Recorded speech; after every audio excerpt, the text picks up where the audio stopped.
All right, so today we are solving quadratics by graphing.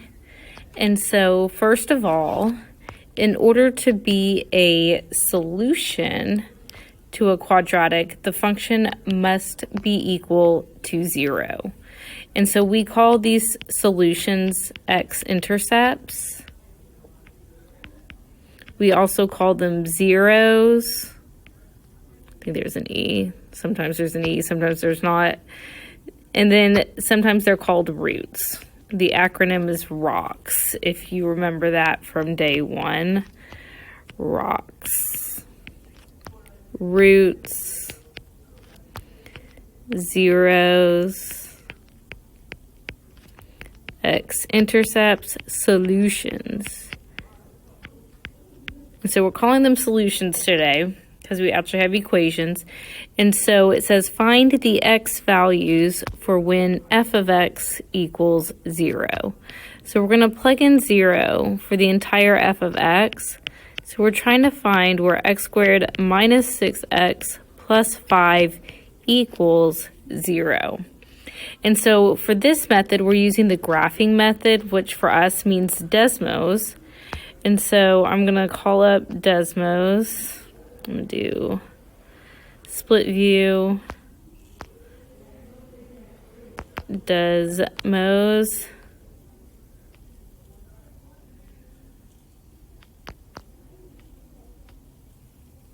And so when you're solving this, you need to type the x squared minus 6x plus 5 into Desmos. So x squared minus 6x plus 5. And then you're trying to find where the y value is 0. So those are the x-intercepts, 1, 0, and 5, 0. And so it creates our parabola, and then it crosses the x-axis when x is 1 and when x is 5. And so those are your two solutions. And so the solutions are 1 and 5. And for these, you can sometimes see them written as x equals. Sometimes they're written as x-intercepts. And sometimes they just put them in roster notation with the squiggly brackets. All of these are ways to represent the solutions. And then sometimes they just want the number. Okay, so same thing here. We're going to type this part into Desmos. So 1/2 x squared plus 4x plus 9. And notice this one never crosses the x-axis. Our x-axis is here, the parabola is here, and so no x-intercepts means no solution.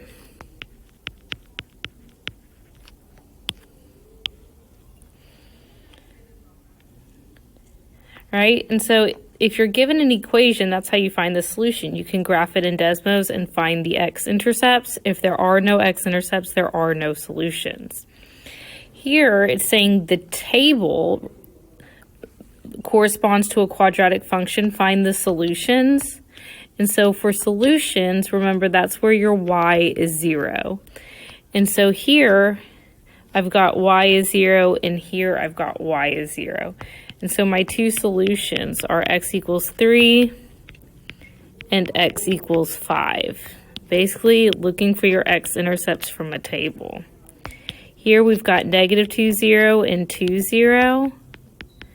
And so 2 and -2, the lazy mathematician way to write that is positive -2. You'll see that notation a lot, so feel free to use it.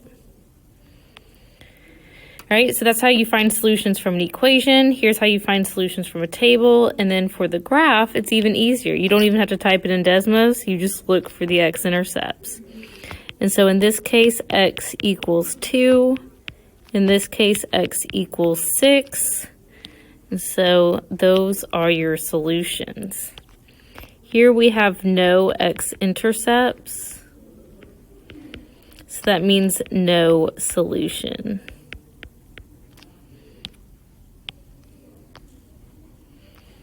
Right? And so the hardest part is solving from an equation. And so when you are trying to find the solutions from an equation, sometimes they're set equal to 0, sometimes they're not. And so if they're not, you need to get it to where they are set equal to 0. And so for number 1, we're ready to type this part into Desmos. And so I'm going to go ahead and split my screen and type the x squared minus 3x minus 10. X squared minus 3x minus 10. Okay, and so I see my solutions are -2 and 5.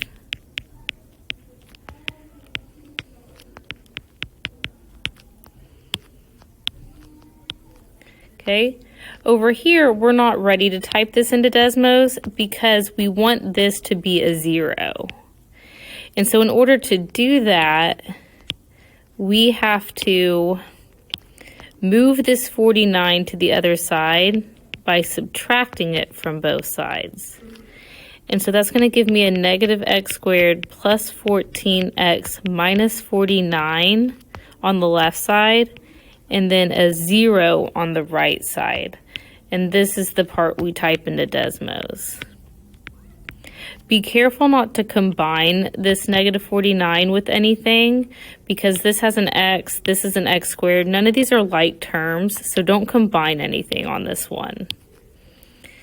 Okay, and so typing in -x squared plus 14x minus 49.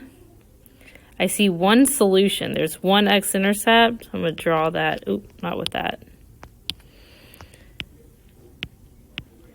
We've got one x-intercept, and it's at 7. So x equals 7 is our only solution. Sometimes that happens. It's a special case where you only have one solution. Usually there's 2 x-intercepts with these parabolas. Okay, over here we have to move this 9t to the other side. So that gives me a t squared, a minus 9t plus 14 on the left, and then a 0 on the right. I always put the t squared term followed by the t term followed by the constant. That way we can see our a, b, and c values. That's going to be really important later when we're using other methods. And so just get in that habit. So x can be used for t. X squared minus 9x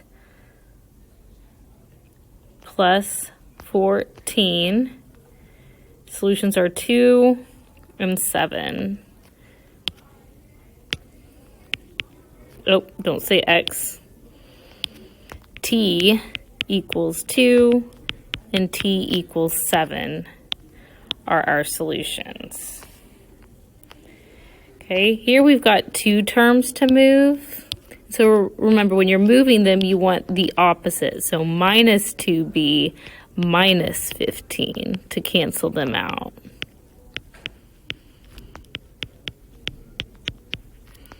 And then you would type this into Desmos and find your x-intercept.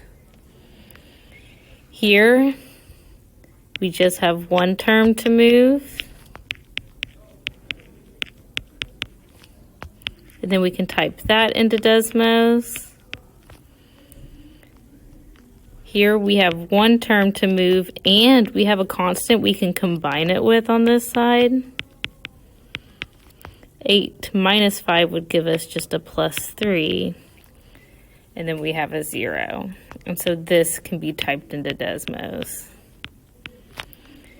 Okay, so going back to number 4, I'm still going to use x. X squared minus 2x minus 15. Negative 3 and 5. So b equals negative 3. B equals 5.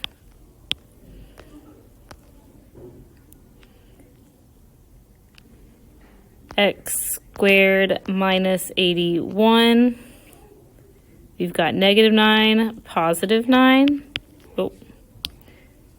So x equals positive negative 9 for that lazy mathematician notation. And then for the last one, we have x squared plus 2x plus 3. It never crosses the x-axis. And so this is one of our no solutions cases. And that's it. Make sure it's set equal to 0, graph it, and find your x-intercepts.